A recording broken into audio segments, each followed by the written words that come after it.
right, guys. Hey, and welcome to our next episode of TNCBA's Tips, Tricks, and How-Tos. And in this week's episode, we're talking about rod selection, okay? Now, there's three things that I think about when I'm choosing a rod, and that is going to be, of course, the rod that I'm buying, but I'm going to think about line, I'm going to think about the bait, and I'm going to think about the bite. I'm going to talk to you about that a little bit.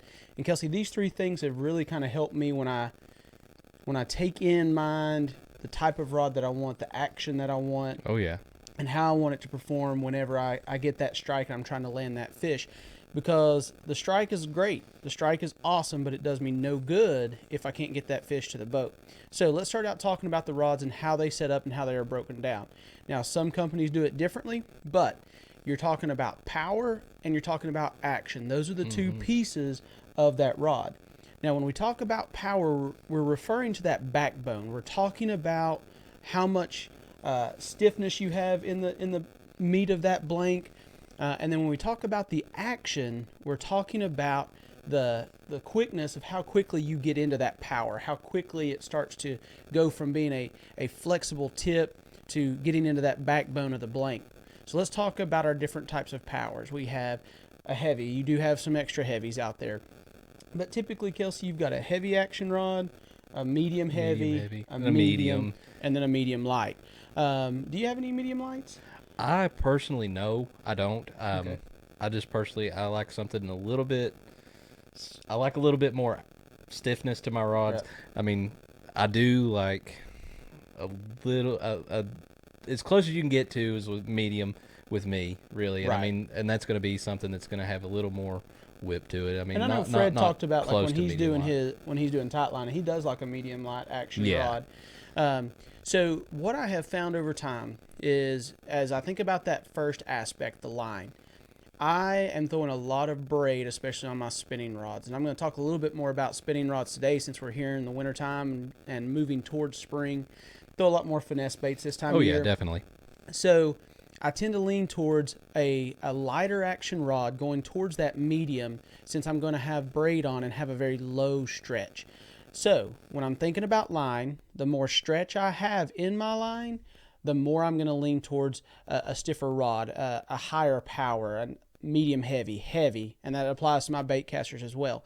When I get to less stretch in my line, I'm going to go more towards those medium lights, because with no stretch, I know I'm going to get a good hook set into that fish. So with our power, the line is going to play a key into what I'm going to choose for that time. Now let's talk about, aside from the power, the action. So if we have a extra fast action rod, that means that here towards the tip, as that rod starts to bend, it's going to get into the backbone of that rod quickly. So you're not going to have this huge C bend, parabolic bend in your rod. If you have a fast action, it's going to bend further into the blank. A medium fast, it's going to bend even further into that blank. So as you're getting into those more moderate actions, not powers, but actions, that rod's going to bend even further back. And a lot of times what you're going to see is those moderate bends, not the fast or extra fast. Those things are going to be like on cranking rods. Oh, yeah. I really like those on my spinning rods as well. So I'm thinking about my line. So as we said, the more stretch you have, so monofilament, I might go with a little bit of a stiffer rod. Oh, yeah, I might definitely. have a little bit of a faster action.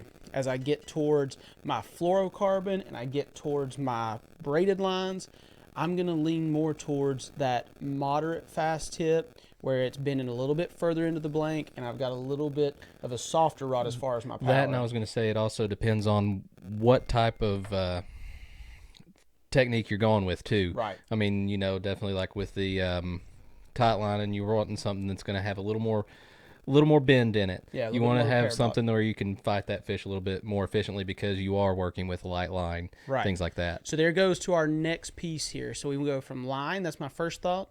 Now we're going to the bait. So let's say we're throwing the tight line. We're moving away from that maybe. Later on here into the spring, we're going to start talking about cranking.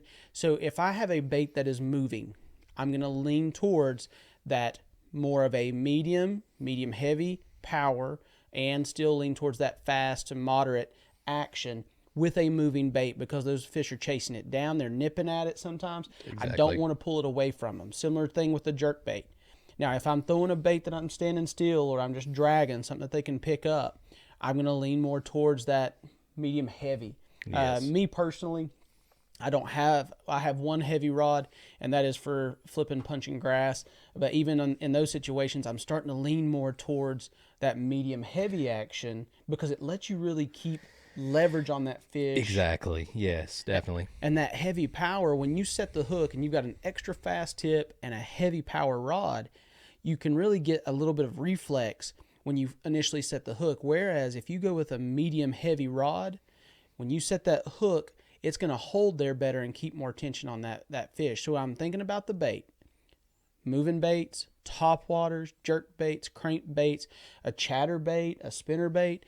I want a rod that's going to allow that fish to inhale that bait and get it really good down near their crushers. A good way to think of it is, you want your leverage more at the back of the rod in some cases, and with an extra heavy, all your leverage is right there at the front. So it really doesn't give you much room to play. Right. So and grass lakes, which we don't deal with a lot here in Northeast Tennessee, but a grass lake, I know down in Florida, that heavier power and stuff really applies because you're pulling that fish through thick stuff, and you're having to set the hook through a lot of thick stuff as well. So we've got our line. Stretch. The more stretch, I'm going to go towards a stiffer rod, a faster action. Less stretch, I'm going to go towards a moderate action. It's going to bend further down into the rod, and a lighter power. Then we talked about the bait. If I'm throwing something moving, I'm going to be throwing a rod that is going to have a little more bend to it, going to lean towards those moderate actions. Fast action, definitely not an extra fast. And then, of course, for the power, I'm going to be leaning towards a medium. My crankbait rods are medium action rods, except for my deep diving crankbait, which is a medium heavy, just because you got so much leverage out there. Yeah, definitely. So that helps out a lot. Then the last one is the type of bite I'm going to have. These fish, when they're coming up and they're trying to eat these baits, when they're coming up on a jerk bait or they're coming up on a top water lure, again, short strikes. I want to have some time before I react to those fish. So again, when you're choosing your rod and you're thinking about the bite aspect of it, I want to know, are those fish chasing this thing down? Are they going to be turning on it really quickly? Or is this something they're staring at on the bottom and they're going to pick it up? They might be swimming with it for a second. Yeah. And that's going to determine. So think about your line, think about your bait that you're throwing, and think about the type of bites that you're going to be getting with that technique that you're using when you're choosing your rod. So as we said, just to quickly recap, these rods set up, you have your power, which is referring more to the blank of the rod, down towards the handle, down towards the reel. If we're talking about powers, we're talking about extra heavy, heavy, medium action rods, or medium power, medium lights. Then when we're talking about the action of the rod, we're talking about the tip. We're talking about how quickly you get into that backbone, how far down the rod it's going to bend.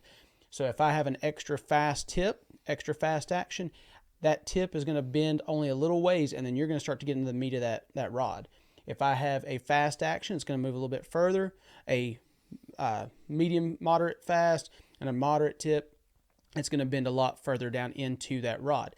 So keep those things in mind. As we said, some companies do. I know some companies out there even have like a 3-number system. So they might have a 745 or a 765, and that would be a 7-foot 6-inch rod with a 5 power. And I really like the way they do those with the numbers, because then you know, like if 10's my top or 9's my top number, my heaviest action or my heaviest power, then you can kind of easily see with those numbers, okay, I've got a 5. That's kind of in the middle of the road. It's a moderate power. But then you just think about your action as well. So remember that those two play hand in hand. And like Kelsey said, we got to fight these fish to the boat. Yes, definitely. And I want the rod to do most of the work for me. I don't want to sit here and put all the stress on my line. Or we know some people sometimes do back reeling and things whenever they're fishing. Not a fan. I struggle with that one too. Yeah, I like to let my drag do the work in those cases. But the biggest thing for me is I want the rod to be the workhorse for me once I get that bite and I'm fighting that fish all the way to the boat. So guys, I hope these tips help you out, this breakdown of how to choose a rod for you as you go through and think about your techniques that are coming up for the next event.